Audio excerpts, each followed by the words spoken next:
Boa noite, meus irmãos. Quero saudar a todos com a graça e a paz de nosso Senhor e Salvador Jesus Cristo. Já foi mencionado aqui pelo presbítero Eduardo.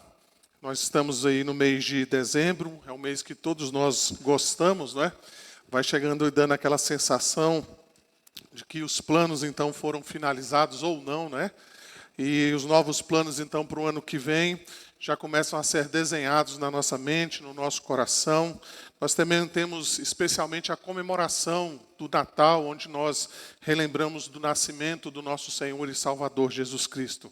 Para essa ocasião então de dezembro, eu preparei algumas mensagens, né, relacionadas então a esse tema, né, do Natal.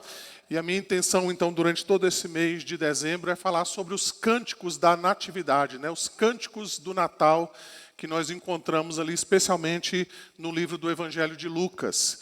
Então, para nós darmos início a essa série de mensagens agora em dezembro, eu quero que você abra a sua Bíblia em Lucas, capítulo 1.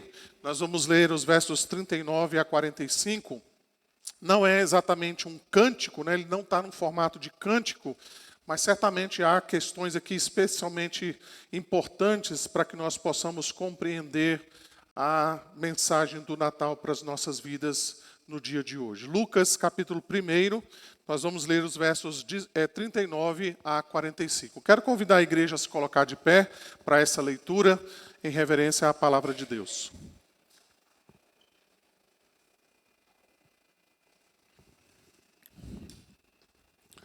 As crianças vão permanecer no templo, se os pais quiserem ali um apoio, né, nós temos ali nosso guia de sermão, para ajudar aí as nossas crianças na condução aí da palavra de Deus. Lucas, capítulo 1, os versos 39 a 45. Vamos ler todos juntos, a uma só voz.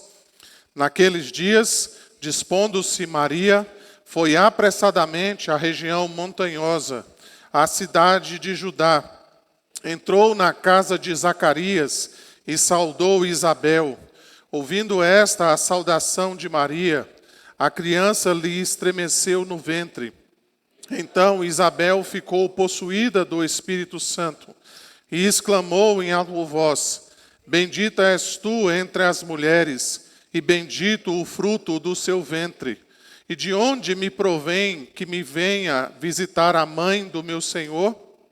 Pois logo que me chegou aos ouvidos a voz da tua saudação, a criança estremeceu de alegria dentro de mim. Bem-aventurada a que creu, porque serão cumpridas as palavras que lhes foram ditas da parte do Senhor. Ó Deus, nós louvamos o teu santo nome mais uma vez nesta noite. Te bendizemos por tua graça sobre as nossas vidas. Obrigado, Senhor, pela leitura da tua palavra, Senhor, que traz para nós não somente informações importantes, mas ensinos que podem transformar as nossas vidas. Senhor, é isso que nós suplicamos nesta noite, que o Senhor possa falar aos nossos corações, que o Senhor possa revelar a tua vontade, Senhor, a cada um de nós. Sejamos, ó Deus, renovados por ti, por meio da tua maravilhosa graça, Senhor. Assim nós oramos e te bendizemos em nome de Jesus. Amém. Os irmãos podem assentar. Irmãos, por toda parte, a Escritura nos ensina que nós devemos reconhecer os favores de Deus com relação a tudo aquilo que nós recebemos da sua parte. Mesmo naquelas ocasiões em que nós nos esforçamos, nós nos dedicamos, nós empenhamos os nossos esforços, nós não podemos nos esquecer de que tudo isso, então, parte da boa mão do Senhor sobre as nossas vidas. Mas a Escritura também diz que nós devemos testificar essas coisas diante das pessoas. Nós precisamos, então, falar para essas pessoas o quanto Deus tem sido bom, o quanto Deus tem sido maravilhoso, o quanto Deus tem operado nas nossas vidas por causa da sua graça sobre nós. Nós não devemos simplesmente agradecer a Deus internamente, mas externar tudo aquilo que Deus tem feito em nosso favor. Você vai ver um exemplo disso, por exemplo, lá no Salmo 67, o verso de número 7. Ali o salmista, então, ele diz o seguinte: abençoa-nos Deus, e todos os confins da terra o temerão. A ideia ali do Salmo 67 é exatamente essa. À medida que você conta as bênçãos de Deus, outras pessoas então passam a temer ao Senhor, exatamente por aquilo que Deus tem feito por nossas vidas. Ainda que algumas pessoas, porventura, contem as suas bênçãos pensando em si mesmas, ou fazem isso por algum tipo de ambição pessoal, nós, os crentes, nós não devemos nos intimidar a respeito dessas coisas. Muito pelo contrário, nós devemos ser incentivados cada vez mais a contar as bênçãos que Deus tem feito e realizado nas nossas vidas e através das nossas vidas. Veja que o texto de Lucas, capítulo 1, nos fornece um exemplo maravilhoso daquilo que eu acabo de afirmar.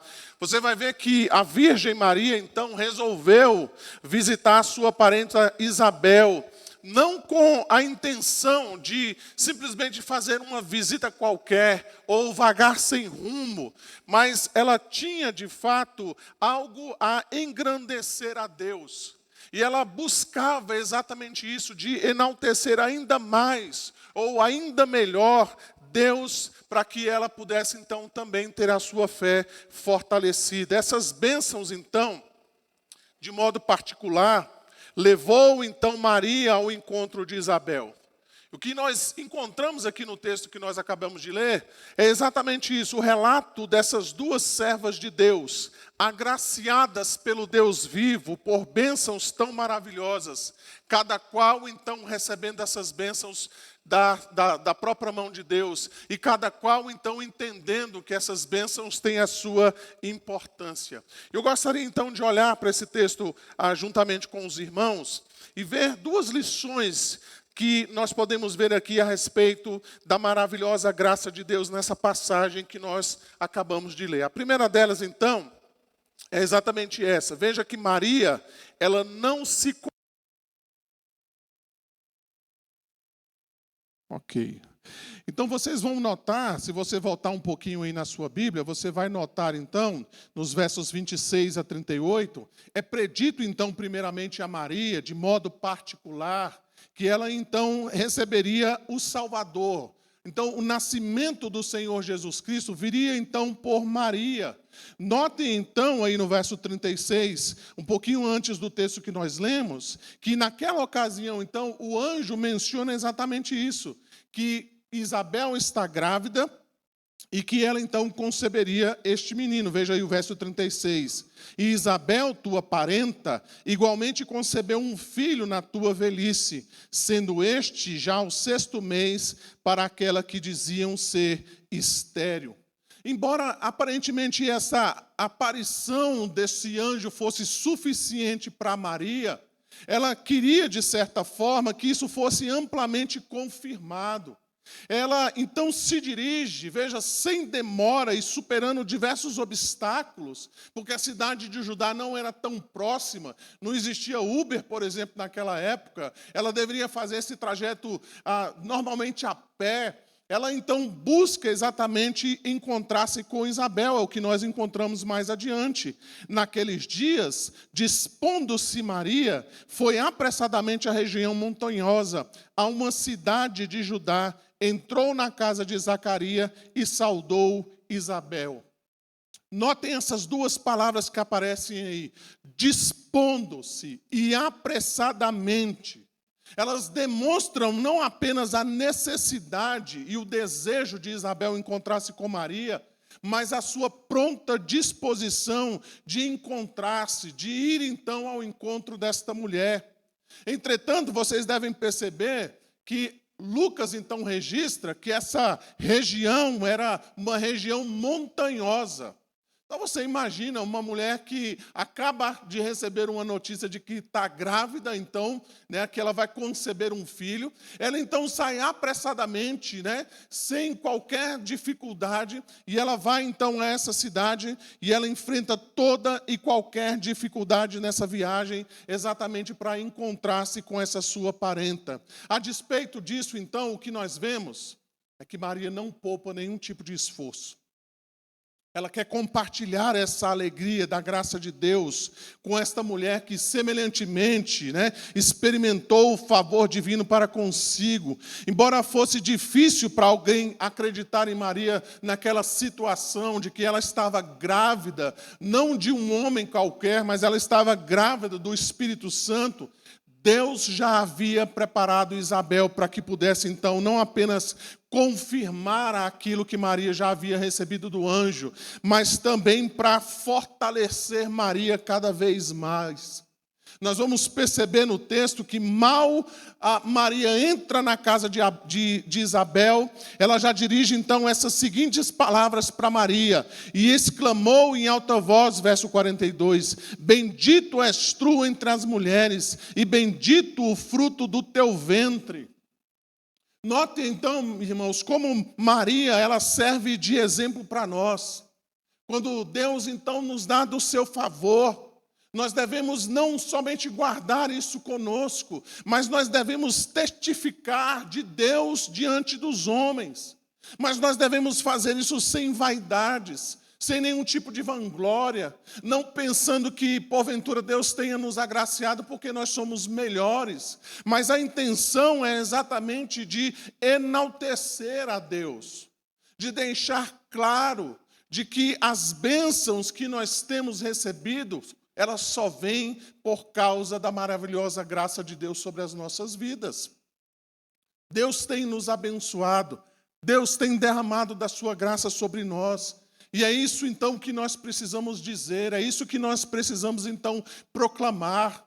Não por vanglória, não por nenhum tipo de egoísmo da nossa parte, mas pensando tão somente em glorificar e exaltar o nome do nosso Deus. Em suma, o que nós temos aqui diante de nós é isso. É esse primeiro ensino, então, nesse texto. A segunda coisa que nós precisamos notar aqui é que nós precisamos aproveitar as ajudas que Deus nos dá de maneira proveitosa. Nós precisamos aproveitar as ajudas que Deus nos dá de maneira proveitosa. Veja, então, como eu mencionei, Maria, ela busca, então, obter a sua fé fortalecida. Isabel, então, se encontra grávida, e ela ainda que deveria ser estéril, porque ela não poderia ter filhos, mas ela também foi agraciada por Deus. Você vai notar no texto bíblico que assim que a Virgem Maria, então, saudou Isabel, você vai ver que a criança, então, saltou do seu ventre, a quem, então, Isabel gestava, que era o próprio João Batista, verso 41. Ouvindo esta saudação de Maria, a criança lhe estremeceu no ventre. A criança, então, saltou na barriga de Isabel. E as mulheres que sabem muito mais a respeito disso do que os homens, elas sabem exatamente que de vez em quando a criança lhe dá uns chutes, as crianças lhe dão ali umas pontadas na barriga, dão aquelas mexidas, e algumas vezes essa mexida é inclusive visível, Você consegue inclusive às vezes identificar qual parte do corpo que a criança está empurrando a barriga da mãe, se é a mão, se é o pé. Você consegue ter ali uma visualização daquilo que está acontecendo no ventre daquela mulher.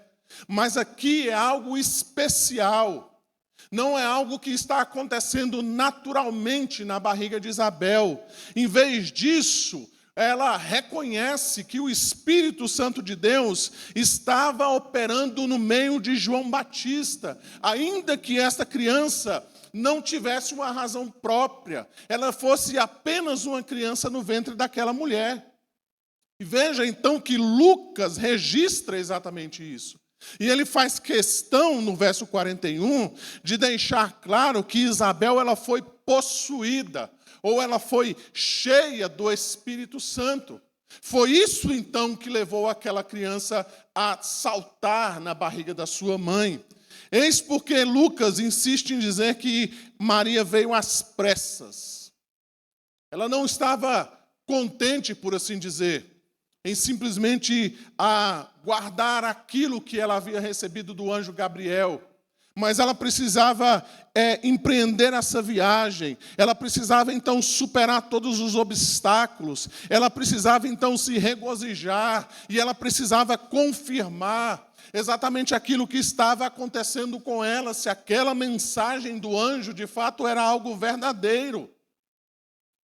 E a visita de Maria, ela não foi uma visita sem recompensa. Ela buscou, então, a confirmação das palavras do anjo. Ela procurou, então, fortalecer a sua fé. E a sua viagem não foi sem nenhum proveito.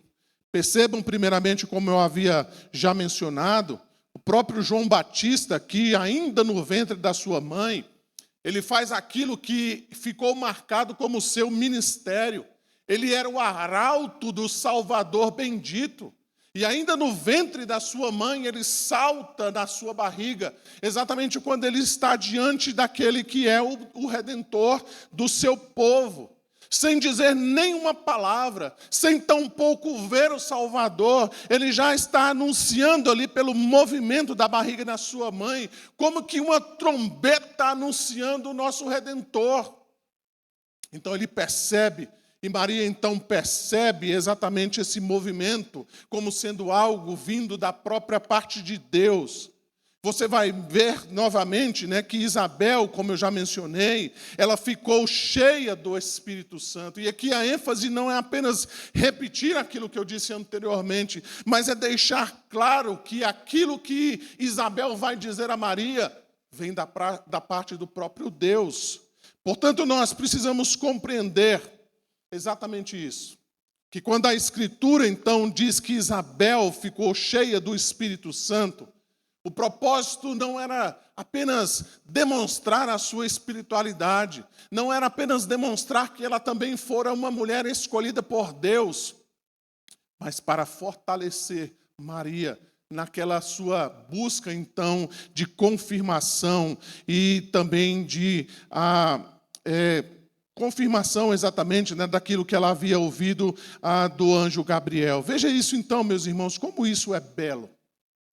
Como isso deve chamar a nossa atenção. Às vezes nós olhamos pessoas como essa, como Maria, e nós talvez tenhamos em mente o seguinte: olha, essa mulher teve um encontro com o anjo Gabriel, ela ouviu palavras tão maravilhosas, ela ouviu então que seria a mãe do Salvador, e a gente então às vezes pensa assim: puxa, essa mulher deve ter saído dessa conversa com o anjo fortalecida, saltando e glorificando a Deus, que mulher de fé! Mas veja que o texto bíblico mostra algo completamente diferente para nós. Ela, ainda que não duvidando daquilo que havia recebido do anjo, ela busca confirmação. Ela busca entre pessoas tão simples como ela, aquilo que poderia então provar exatamente aquilo que ela acabara de escutar, poderia então fortalecer a sua fé. Por isso então ela está ansiosa exatamente para que ela pudesse ser ainda mais fortalecida. Notem então aqui, irmãos, o que nós temos diante de nós. Como essa história então é bela, não é verdade? Ela revela a nós que quando nós buscamos os meios que Deus nos dá, e nós buscamos isso de maneira sincera, de maneira correta, certamente nós vamos achar aquilo que nós buscamos. É isso que acontece com Maria.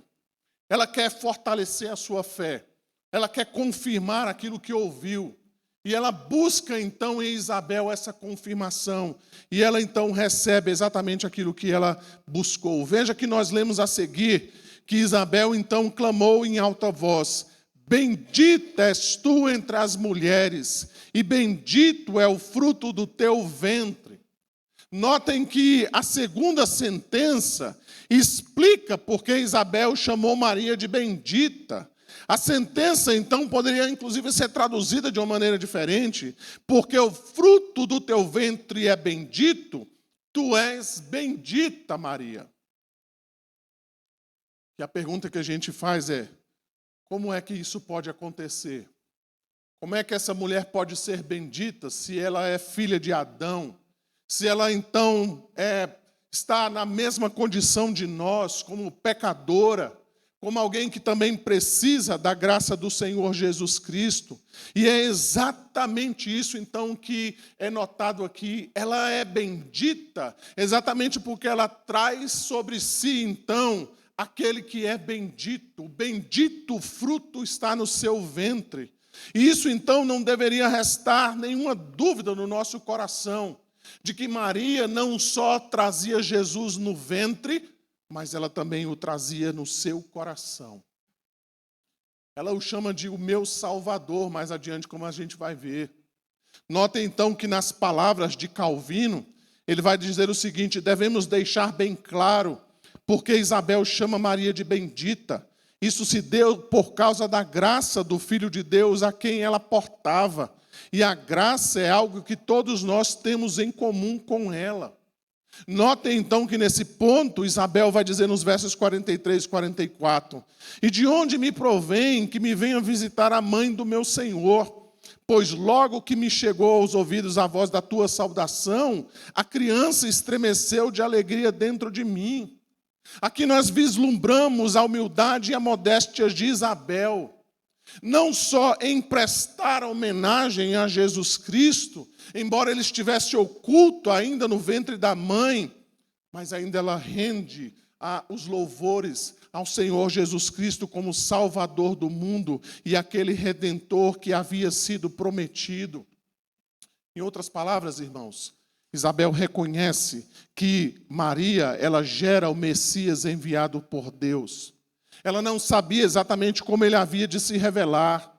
No entanto, ela então homenageia o Senhor Jesus Cristo, ela rende louvores ao seu Senhor e ela honra a sua mãe, ela honra então Maria, chamando então essa mulher de bendita. Mais adiante, no verso 45, você vai encontrar então Isabel chamando Maria de bem-aventurada, bem-aventurada a que creu. Ela já havia sido chamada de bendita, agora então ela é chamada de bem-aventurada, que é a mesma coisa de ser uma pessoa feliz. Então, em resumo, Maria é bendita porque o fruto do seu ventre é bendito, e ela é bendita porque crê. Então, Maria, ela recebe o que procurava. Embora ela não duvidasse da mensagem do anjo Gabriel, ela procurava consolo, conforto e confirmação para tudo aquilo que estava acontecendo. Veja que Isabel então termina afirmando: porque serão cumpridas as palavras que lhe foram ditas da parte do Senhor. Maria não contou absolutamente nada a Isabel, mas ela confirma aquilo que o anjo havia dito a Isabel.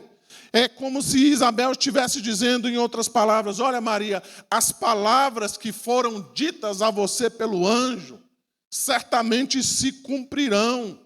Ao dizer isso, então, ela deixa claro que Maria não tinha nenhuma posição especial ou nenhuma posição propriamente sua, mas ela confirma que, de fato, Maria foi recebida por graça de Deus e ela foi escolhida, então, mediante a misericórdia do Senhor Jesus Cristo.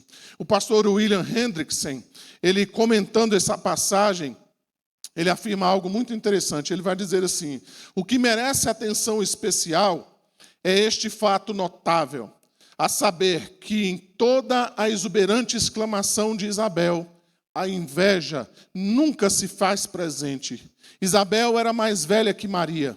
Não obstante, essa anciã está profundamente cônscia de sua indignidade pessoal e com toda sinceridade se alegra no júbilo de sua parente muito mais jovem.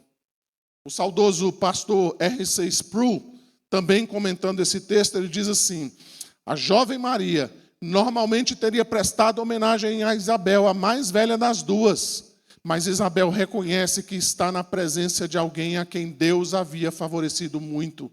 Duas mulheres fazem parte do relato de Lucas sobre a vida de Jesus: Isabel, velha e estéril; Maria, jovem e virgem. Ambas devem ter filhos, uma para ser o arauto do rei e outra para ser o próprio rei. Diante disso, então, meus irmãos, nós podemos partir para a conclusão. Veja então que naquele dia, como eu mencionei, Maria então precisava da confirmação, mas ela também precisava de comunhão, de alguém que ela pudesse de fato compartilhar as novas que ela havia recebido. Ela havia então recebido a mais maravilhosa notícia da graça de Deus. Deus enviou o Redentor por intermédio dela. Mais do que isso, ela recebeu então essa palavra de que as promessas de Deus finalmente se cumpririam. A maravilhosa graça de Deus alcançou o seu povo por meio de Jesus Cristo, é essa mensagem que Maria recebe. E ela então precisa compartilhar, ela precisa então dividir isso. Mas a quem que ela vai buscar? Quem pode acreditar nela? Quem pode, de fato, compreender aquilo que estava acontecendo? Aquele momento certamente foi muito importante na vida dessas duas mulheres. Para Isabel foi marcante, porque ela ficou cheia do Espírito Santo.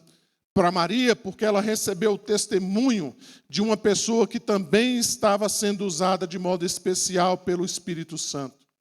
Maria precisava daquele momento, daquele encontro com Isabel.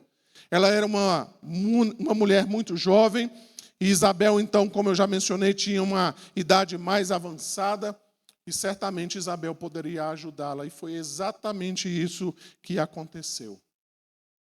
Notem aqui, meus queridos irmãos, que muitas vezes a comunhão dos crentes é o único remédio para tratar corações ou pessoas que estão atribuladas.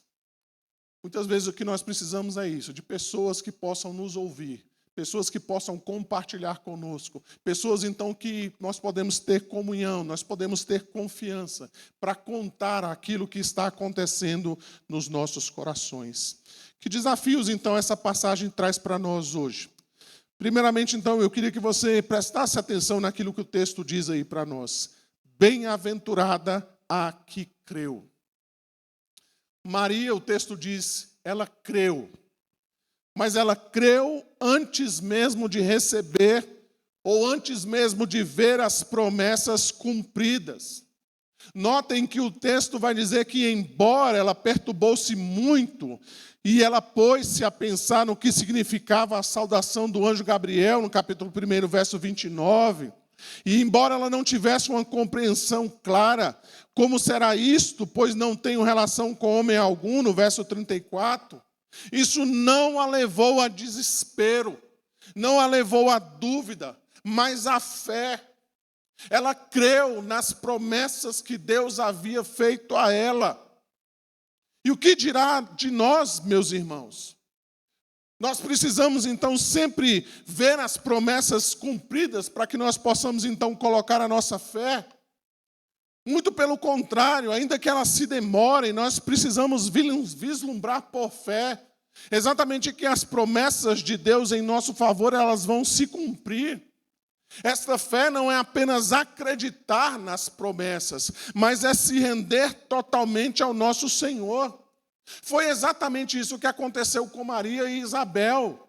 E é isso então que Deus espera que aconteça conosco. Se nós cremos, por exemplo, que o Natal verdadeiramente tem a ver com o Senhor Jesus Cristo, com o seu nascimento, com a salvação de Deus ao seu povo, nós não devemos apenas acreditar nesta data comemorativa, mas nós devemos nos entregar totalmente. Não é apenas duvidar do nascimento de Jesus, mas é entregar-se por total e completamente a isso. É colocarmos o nosso coração nestas coisas. É abrirmos mão de tudo e qualquer coisa que impeça, de fato, nós exercermos a nossa fé, o nosso comprometimento, a nossa dedicação a Deus. Então veja, irmãos, que a Bíblia, então, registra essa passagem, não apenas para trazer aqui à memória a vida de Isabel e Maria, mas também para o nosso ensino. Para que nós possamos, então, olhar essa história e ver, então, exatamente isso, de como essas mulheres creram nas promessas de Deus, antes mesmo que essas promessas se revelassem completamente. Portanto, se aquelas mulheres receberam por fé as promessas do Redentor Jesus Cristo, nós não temos, irmãos, qualquer justificativa para duvidar das promessas de Deus em nós ou em nosso favor. A segunda coisa que essa passagem nos desafia tem a ver exatamente com isso, com essa comunhão com os outros crentes, como um excelente meio da graça de Deus. Percebam isso na passagem. Elas se encontram, elas trocam então as suas experiências. E é isso então que nós precisamos entender. Que a comunhão com os crentes, ela nos ajuda de maneira imensurável. Provérbios vai dizer que como o ferro com o ferro se afia, assim ao homem ao seu amigo. E nós precisamos então nos lembrar disso, irmãos, porque muitas vezes nós não damos a devida atenção a esse assunto.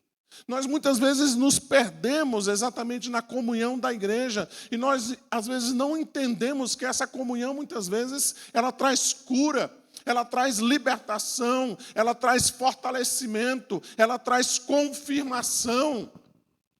E nós muitas vezes não nos apercebemos destas coisas. Por isso nós precisamos, obviamente, primeiramente buscar ao Senhor. Nós devemos ter a nossa face, então, virada ao nosso Senhor. Mas, em segundo lugar, nós devemos buscar a face dos nossos irmãos. Nós devemos encorajá-los, consolá-los, confortá-los.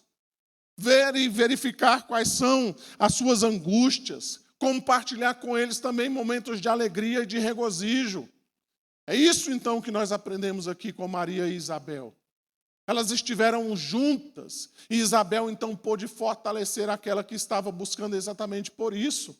E muitas vezes é isso que acontece na igreja.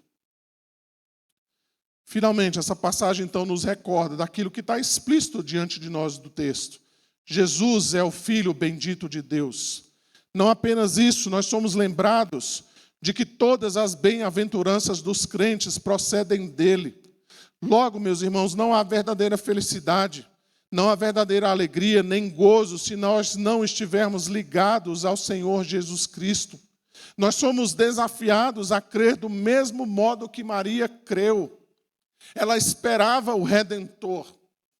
Nós sabemos que o Redentor veio. Ela não sabia muitas coisas a respeito, então, da obra redentora que seria realizada por Jesus Cristo.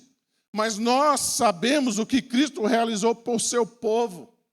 Naquele instante, é bem possível que Maria não tivesse noção dos sofrimentos que Jesus passaria na sua obra redentora.